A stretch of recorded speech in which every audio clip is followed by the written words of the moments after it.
It is time for another burning topic. Is there a limit to how much you should spend to fund your kids' dreams? How far would you go? We want to go toe-to-toe on this.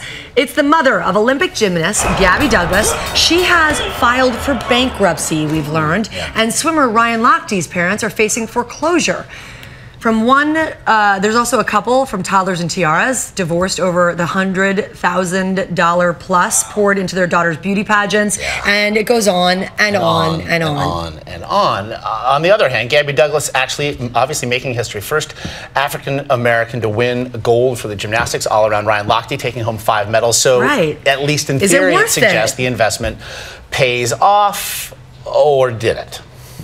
All right, we are inviting 2 experts to take on this topic. He is on VH1's Best Week Ever. You'll recognize her from Curb Your Enthusiasm. Everybody welcome Sherrod Small and Susie Essman. Come on down, guys.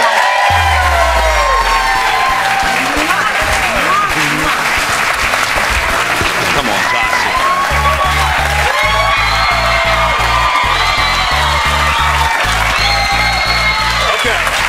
Yeah?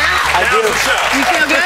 I do want to say, very rarely do I really wish we were on cable, but boy, Susie, welcome to the program. I know how to behave myself, Josh. But don't, please. So what do you think? Here come the parents pouring not just all, their time and effort into their kids, but also a lot of money. What do you think? Well, for every Brian and Gabby, there are thousands, hundreds of thousands of parents who went bankrupt and their kid didn't even make the Olympic team. Right. Exactly. Well, you know bunch of losers. Let me tell you, when you watch it, you think these kids have spent their lifetime working on this. Step outside the line, and I was watching last night, and it's all over. All that work, one injury. One little injury, it's all over. I say, let them go to the YMHA, CA, whatever it is. Yeah, you gotta save your money, man. I mean, if your kid is really talented, like other people tell you that, then invest in them.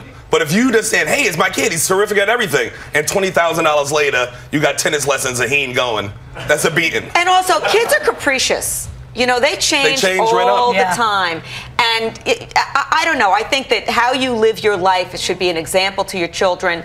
And you're going bankrupt, and you're not giving your children a good example of how to take care of their finances and how to live their life. And I also think that the unlived life of the parent is really dangerous to the kid. That's what I think. Yes, I agree. It's the parent that thought he or she would be a swimming star, or trying to get the kid into it. That's right. That's why I always try to pick like the cheapest sport to get a kid into. Like basketball, all you need is a ball, right? That's right. All you need is a ball and a handball. All you need is the side of a building. What you need is to play with a kid. I was gonna. If you're looking to create an Olympian, a future Olympian, you should know that the most expensive sports, shockingly, archery. Really expensive to do, $25,000 plus to have an archery. They don't have those old Robin Hood bow and arrows. Yeah, exactly. Now. They're not like fashioning those out of the tree in the backyard. They would like high tech. High tech. And plus, once you're doing archery, if you miss, you're not chasing that arrow, right? No, and you know what else? I want to know, if you get really good in archery, how are you making a living off of that? Right. Well, that's there's only so many Robin Hoods being cast.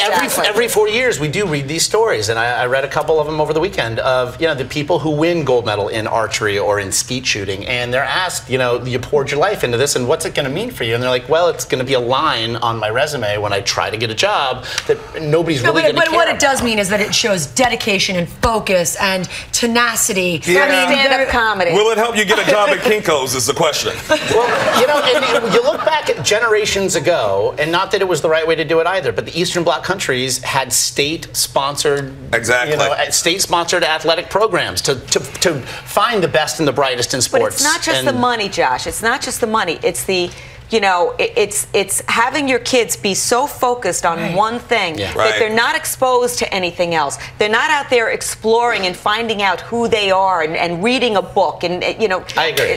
I agree. But Susie, would they ever get to the Gabby Douglas level? Well, somebody is Gabby Douglas. I mean, Gabby Douglas is Gabby Douglas. But because her parents sent her away and, really went to all the I'm just wondering, listen, I am all for my kid exploring every sport there is and finding his own way. And having fun playing a sport. you know what? Kids are going to try to use this against their parents. Like Gary Douglas' parents gave up his house for, you know what I'm saying? So kids are going to try to play that and get you to lose your house. Don't fall for it. Don't fall for it. We've been asking you all day on the website to vote. We want your voice heard. And here's what you had to say. 30% of you really said it was worth breaking the bank. 30% of you? Where are you? They have no kids at 30%. And kids are expensive as it is. Forget about once they go to college. Let's not even go there. Untalented kids are very expensive. So talented kids. Arguably. Come on. Arguably, this was the big toe to big toe. You're right. Sherrod Small, Susie Essman, thank you so very much. Thank you. You're the best. You're the best, Susie.